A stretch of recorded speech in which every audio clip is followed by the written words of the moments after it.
El terrorismo, su evolución y sus motivaciones es el tema de análisis esta noche. Estamos haciendo el análisis con Damián Sichero, él es analista internacional. Damián, en este punto quiero hablar del grupo Hamas, catalogado como terrorista por Estados Unidos, la Unión Europea, Canadá y otro número importante de países. Lo que vimos reflejado en el ataque, en este primer ataque de Hamas en suelo israelí, fue realmente terrorífico. Sin embargo, pareciera que hay posturas en todo el panorama internacional que no determinan aún que Hamas sea un grupo terrorista. Ayúdanos a entender qué define a Hamas y por qué está catalogado como una organización terrorista. Bueno, es una muy buena pregunta porque en el caso de mi país, yo soy de Argentina, el grupo no está catalogado como una organización terrorista, y en realidad el problema del término terrorismo es que es muy difícil de definir claramente, y aparte como venimos conversando en esta charla, va variando con el paso del tiempo. Pero bueno, básicamente podemos decir que los grupos terroristas son los que llevan a cabo ataques, ¿no? Donde mueren personas o destruyen la infraestructura, etcétera, eh, de forma violenta, evitando, o perdón, no evitando, generando una situación de pánico que obliga a gobiernos quizás democráticos a hacer concesiones a grupos que no deberían tener el derecho a reclamar nada.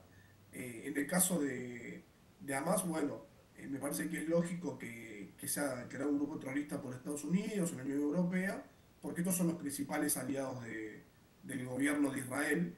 Y bueno, el grupo, como mencionaba anteriormente, Hamas fue creado en el marco de la primera intifada, en 1987-88, con el objetivo justamente de contrarrestar lo que era la invasión, podemos decir de alguna manera, israelí de los territorios palestinos.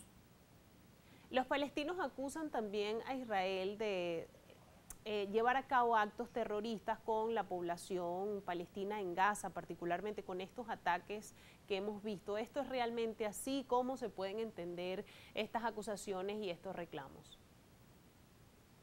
Bueno, la situación es muy delicada porque, como mencionamos anteriormente, esto es un choque entre dos religiones muy diferentes.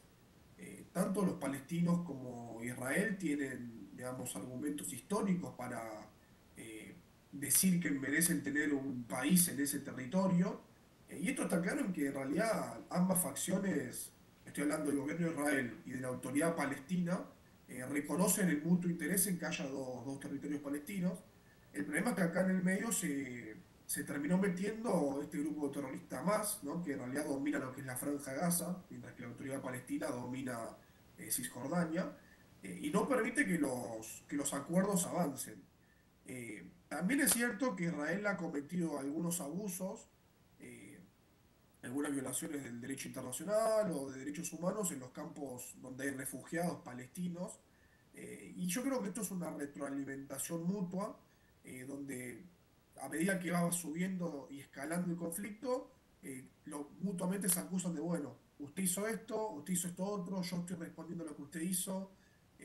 Me parece importante destacar que en el mundo de las relaciones internacionales, nosotros no tenemos que decir hay personas o estados buenos y personas y estados malos, sino que esto es una competencia, el mundo es anárquico, y los países intentan, digamos, sobrevivir y dependen de ellos mismos para hacerlo. Entonces, muchas veces recurren a prácticas que por un ser humano individualmente no están bien vistas. Pero bueno, acá lo importante es tratar de que el conflicto se solucione de manera pacífica.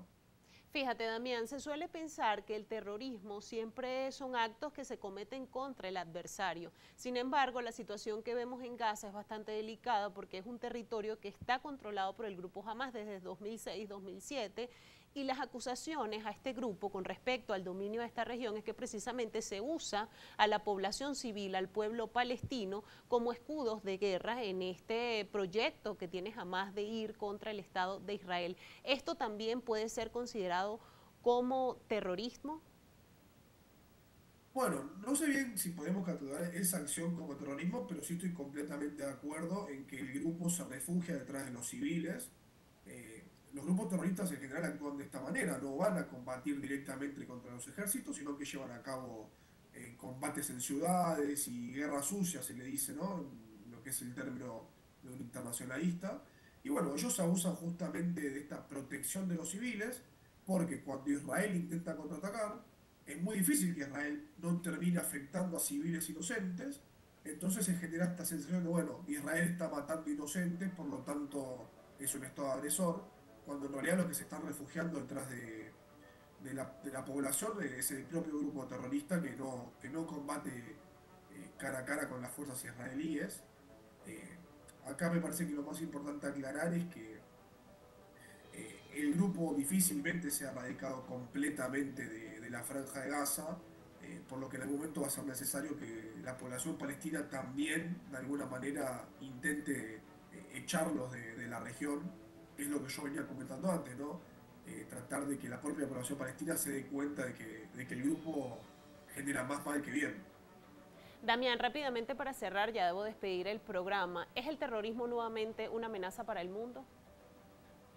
Sí, totalmente. Y yo creo que la gran preocupación es que el terrorismo en algún momento alcance lo que son las armas nucleares, porque el terrorismo, como dijimos, está evolucionando y a medida que pasa el tiempo cada vez tiene mayor peso en algunos gobiernos, como es el caso, por ejemplo, de Irán. Y bueno, imaginémonos, ¿no? Si 20 terroristas mataron casi 3.000 personas en las Torres Gemelas, pensemos lo que podrían hacer si estos llegan a conseguir armas nucleares. Gracias por este análisis, Damián, y por esta reflexión final. Ha sido un placer escucharte. Gracias por la invitación. Saludos. Conversábamos con Damián Sichero, analista internacional, sobre lo que es el terrorismo, las motivaciones de los grupos terroristas y cómo ha evolucionado hasta ahora cuando vuelve a posicionarse en la agenda internacional por el conflicto entre Israel y Hamás y los recientes ataques que hemos visto en Europa, particularmente en Bruselas y en Francia. De esta manera cerramos por hoy esta edición de Ampliamente, pero les pedimos que nos acompañen a seguir analizando los temas que destacan en la agenda internacional. Feliz noche para todos.